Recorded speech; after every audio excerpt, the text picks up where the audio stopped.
Have you heard about this story? There was an app. It was created by the FBI, but nobody really knew that. It was a encrypted message service. Basically, you'd have your cell phone and you would open up what looked like a calculator app, and you do a certain math formula, type certain numbers in, and it would open up a secret messaging service that you could message the criminal underworld, things like killing people, drugs. It confiscated lots of drugs, lots of contract killing, homicides, lots of this. Turns out the FBI actually designed this app, and it was being used by criminals to communicate with each other. Every single message that was sent in this encrypted app was sent directly to the FBI. Sweet. What was the app called? Is it still available? The app is called Anom, A-N-O-M. I mean, I don't know if it's still available. It probably is. I'm sure the FBI isn't going to shut it down, because if criminals want to use it to communicate, they're more than willing to let it. But any criminal that's paying attention is probably going to stop using it, right?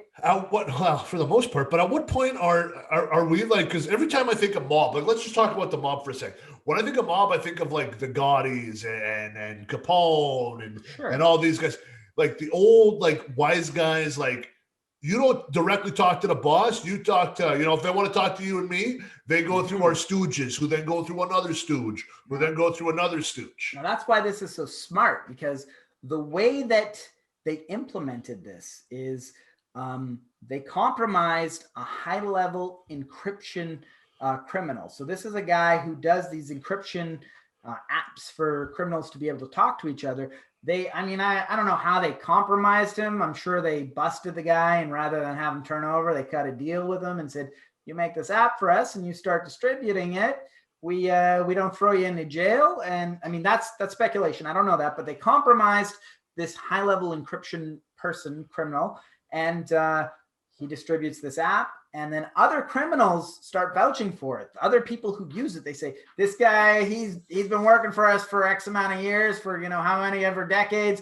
This guy's good shit. He made an app. We're going to start using it. You should use it too. And sure enough, it spreads by word of mouth. All these criminals are using it. They're vouching for it for each other. And everybody's using it one way or the other. And it's exactly like you said, back in the day, it was, you don't get to these people unless it's somebody trusted. Well, they compromised somebody that was trusted.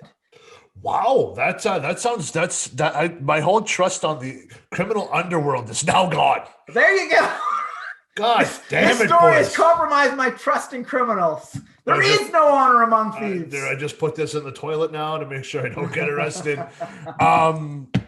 Dude, if you're dumb enough to use your phone to have conversations and or text messages about anything illegal without using your own jargon. Yeah, and that's there are other apps where they've apparently developed this jargon and coded language, but once they downloaded this, they just plain English. We're gonna go kill this motherfucker. All right. They're like, all right. JM is at work between 2 and 10. Take them out at 10:30. Okay, get rid of them, dude. Are they? You know what, man? See, we got boomers on one hand trying to change the moon. We got millennials on the other hand just saying what the fuck they're doing to fuck themselves. Is there somewhere in the middle that we can all be? I don't know, man. I don't know.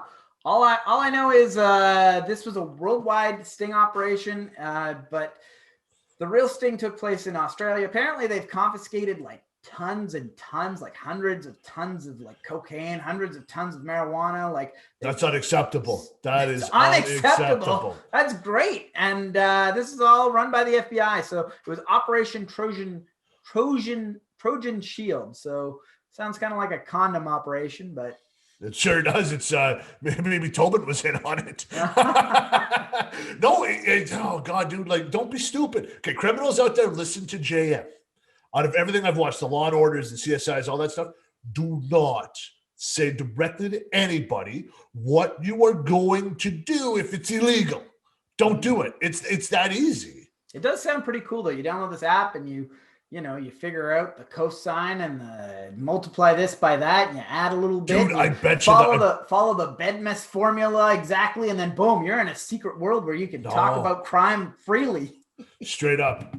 And then boobs, and it just goes in. That's it. That would be my code. My code would be boobies. That's it. And it just jumps right back in. They're like, it's a skill testing question to be in the criminal underworld. No. We're just going to get them to type boobies. That's it. That's it, boobies. That's it, boys. That'll get us in. That's crazy. So if I'm ever in the underworld, I will delete the, what is it, Anon app? Is that Anom, A-N-O-M. My friends, if you're using it, delete it immediately as the FBI are onto you.